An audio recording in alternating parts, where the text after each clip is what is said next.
দিন ঝড় শুরু হয়েছে সেই দিন রাত্রে আমার মা মারা যায়। রাতভর বৃষ্টিতে পুরো এলাকা পানিতে প্লাবিত থাকায় দাফন নিয়ে চিন্তায় পড়েন স্বজনরা। পরে রাতেই ঘরের আড়ার সাথে ঝুলিয়ে রাখা হয় লাশ। দেখেছি, ক্রস এক্সামিন করেছি, তারপরে ওই আসামিকে আমরা। আসসালামু আলাইকুম। আজকের ভিডিওটা অত্যন্ত বেদনাদায়ক, তাই শুরুতে একটু বলবো পুরো ভিডিওটি দেখেন, দেখার পর বেশি বেশি একটু শেয়ার করে দিবেন। ঘূর্ণিঝড় রেমালের দিন গত ২৬ মে রাতে বার্ধক্যজনিত কারণে বাগেরহাটের মোড়লগঞ্জের পায়লাতলা গ্রামের হোসেম আলী হাওলাদারের স্ত্রী উরফুল বেগমের মৃত্যু হয়। রাতভর বৃষ্টিতে পুরো এলাকা পানিতে প্লাবিত থাকায় দাফন নিয়ে চিন্তায় পড়েন স্বজনরা। পরে রাতেই ঘরের আড়ার সাথে ঝুলিয়ে রাখা হয় লাশ। পানির কারণে ৩ দিন ধরে দাফনের কোনো ব্যবস্থা করতে পারেননি স্বজনরা। এক পর্যায়ে ওই নারীর এক ছেলের সিদ্ধান্ত অনুযায়ী কাঠের বাক্স করে পানির মধ্যেই দাফন করা হয়। ৪ দিন পরে কবর দেয় ঘটনায় অনুতপ্ত মৃত উরফুল বেগমের সন্তানরা। যেদিন ঝড় শুরু হয়েছে সেই দিন রাত্রে আমার মা মারা যায়। পানিতে বাড়ি ঘর সব ভরে গেছে, কেউ সাথে যোগাযোগ করতে পারি নাই, খানা পিনা পাইতেছি না কোনোখানে।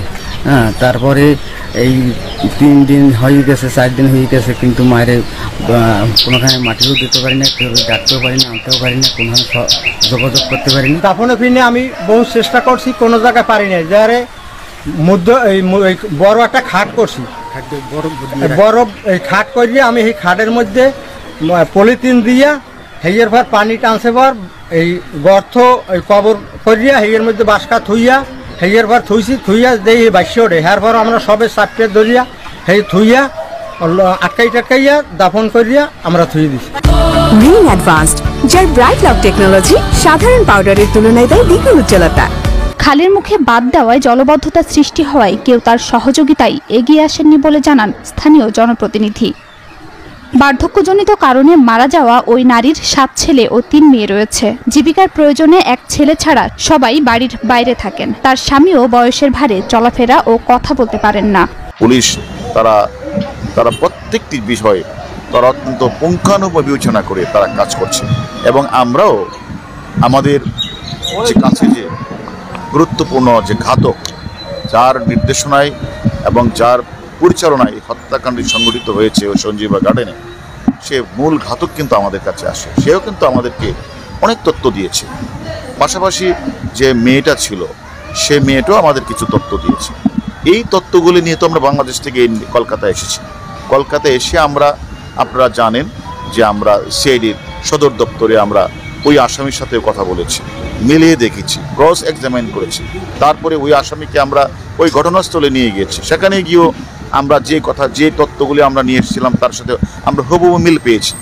কারণ আপনারা জানেন যে মিলটা পেয়েছি এই জন্য যে আমাদের কাছে তো যে সেখানে যে ডিজিটাল এভিডেন্স তো আছে। একটা জীবন্ত মানে প্রাণজন্ত মানুষ বাসায় ঢুকলেন, সেখানে তো মেয়েটাও দেখেছে, ছবি আছে, ডিজিটাল এভিডেন্স আছে। এই মহিলা এই লোকটা এই মাননীয় এমপি মন্ত্রী আর বের হলেন না, এটারও তো প্রমাণ আছে। আবার আপনারা দেখেছেন সন্দেহভাজন কিছু ব্যাগ টেগ নিয়েও বের হয়েছে। সব কিছু তো, এবং আমরা পারিপার্শ্বিক সাক্ষ্য প্রমাণ এগুলি মানে তারপরে তাদের স্বীকারোক্তিমূলক জবানবন্দি এবং তারপরে তাদের আসামিদের পিসি তাদের বিভিন্ন বিষয়গুলি আমি মনে করি তদন্তকারী কর্মকর্তা এগুলি আমলে আনবেন, বিবেচনা আনবেন, তারপরে কোর্টে প্রেরণ করলে সেখানে মাননীয় কোর্ট সেটাও তো আমলে নেবেন। এবং আমরা যেটা মনে করি যে এটাকে বলে জুরিস, তাদের আসামিদের পিসিপিআর ইত্যাদি বিবেচনা রেখে বিজ্ঞ আদালতে যে আমরা রিপোর্টটা প্রেরণ করব তদন্তকারী কর্মকর্তা, সেখানে লজিক্যাল এবং জুরিসপ্রুডেন্ট ডিসক্রিপশন কাজে লাগিয়ে আমি তো মনে করি এই লোমহাসক হত্যাকাণ্ডের বিচার খুব কষ্টকর হবে বলে আমি মনে করি না। হারুন ভাই, উপরে একটা রুম রয়েছে যেটা ফেস সেন্সর, সেটা এবং হত্যাকারীরা যে খুন করার জন্য যে সমস্ত ইকুইপমেন্ট ব্যবহার করে, দেখেন আমি একটা কথা বলি, আমরা আমাদের মূল ঘাতক এবং এখানকার যে জাহিদ হাওলাদার, এরা যে তথ্যগুলি তারা দিয়ে 2 দেশ থেকে আমরা নিয়েছি, আমরা ক্রস এক্সামিন করেছি, সেখানে তারা যে গাড়িটা ব্যবহার করেছে, কোন রঙের গাড়িটা ব্যবহার করেছে, কে ছিল, আমরা তো হুবহু মিল পেয়েছি। আমাদের সেখানে সিসিটিভিতে আমরা কোথা থেকে কোথায় গিয়েছে সেই সিসিটিভি তাদের আমরা সকল তথ্য আমরা পাচ্ছি। সেখানে তারা ঢুকে কোন রুমে গেলেন সেটা সিসিটিভি আমরা পাচ্ছি, ডিজিটাল এভিডেন্স পাচ্ছি, পারিপার্শ্বিক সাক্ষ্য পাচ্ছি।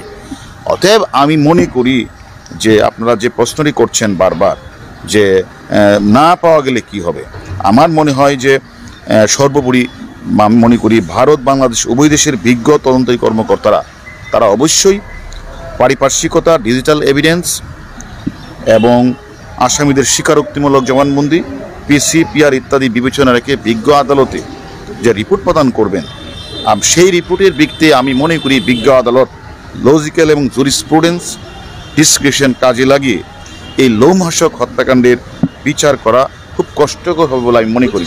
তবে এর অর্থ এই কথাটা, এটার অর্থ এই নয় আরও তো অনেক দিন চলবে তদন্ত চলবে। আমাদের এই পুলিশ মানে কলকাতার সিআইডি তারা তো কাজ করছে। আজকেও আমরা সোয়ার্স লাইন ভাঙার জন্য বলেছি, আমরা হাতিশালা কাঠের যে ব্রিজটা সেখানে আমরা ওনাদের রিকোয়েস্ট করেছি ওনার জন্য এই জায়গাটা সার্চ করে।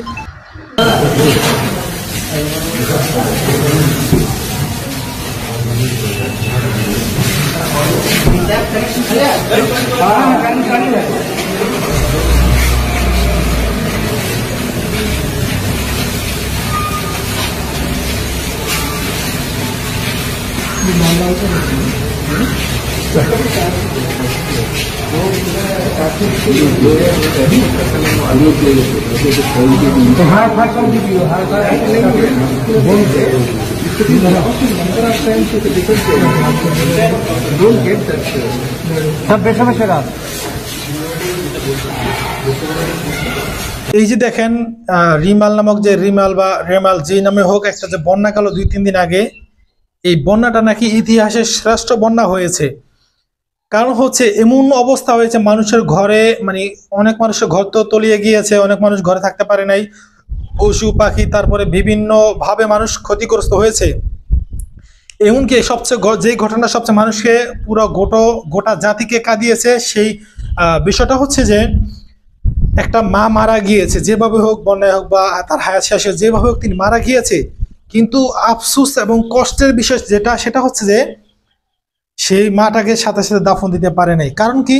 কারণ হচ্ছে যে কোনো মাটি অবশিষ্ট ছিল না, অর্থাৎ সব পানির নিচে তলে গিয়েছিল, যার কারণে মাকে কি করা যায় না, দাফন দেওয়া যায় নাই। চিন্তা করতে পারেন 4 দিন পর্যন্ত মাকে কাপড় দিয়ে, মানে মাচাকে, যেটাকে বলা মাচা, সেই মাচা ঝুলিয়ে রাখছে। এর চাইতে কষ্টের কি আর হতে পারে, চিন্তা করতে পারেন। তো যাই হোক ভাই, আল্লাহ পাক রব্বুল আলামিন যারা এই বন্যায় মারা গেছে তাদেরকে যেন আল্লাহ তাআলা জান্নাত নসিব দান করেন। আর কোনো কথা না, ভিডিওটি সর্বোচ্চ শেয়ার করে দিবেন। আল্লাহ হাফেজ। আমাদের বর্তমান সময়ে মুসলমানদের আবেগ বড় বেশি, এত আবেগ, কিন্তু ঈমানের পাওয়ার নাই। ঈমানের কি নাই? পাওয়ার নাই, কিন্তু আবেগ অনেক বেশি।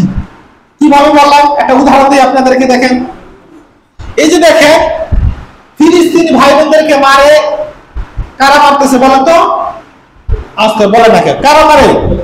ইসরায়েলি সন্ত্রাসী গোষ্ঠী। কারা মারে?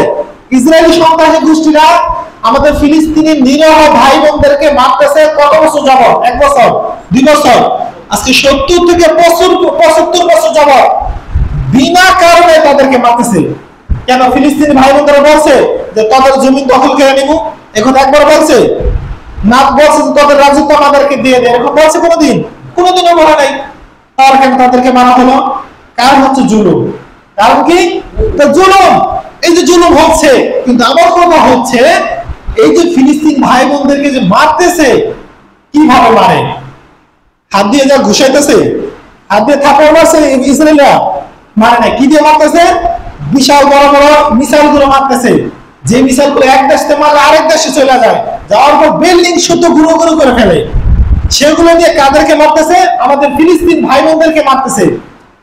এখন কিছু মানুষ মাঝে মধ্যেই আসে, খবর নিয়ে আসে, হুজুর ফিলিস্তিনের খবর কি? ফিলিস্তিনে কি এখন যুদ্ধ থামছে? ফিলিস্তিনে কি ইসরায়েলের 2-1টা পারমাণবিক বোমা বা মিসাইল মারতে পারছে? যদি আমরা বলি যে হ্যাঁ, দেখলাম গতকালকের খবরে ফিলিস্তিনি ভাই বোনেরা বা হামাস বা অন্য কোনো রাষ্ট্র, ইরান, ইরাক, যারা হোক, ইসরায়েলের উপর একটা হামলা করছে, মরছে 10 জন 20 জন। আই হাই, কি খুশি, কি খুশি, খুশি শেষ নাই। আবার যখন এই ইসরায়েলি সন্ত্রাসীরা আমাদের ফিলিস্তিনি ভাই বোনদের উপর মিসাইল মারে, তখন কি বলে জানেন? কি আফসোস, অন্য পাশের দেশগুলো রাষ্ট্র কি দেখে না? পাশের রাষ্ট্রগুলো কি চোখ কানা?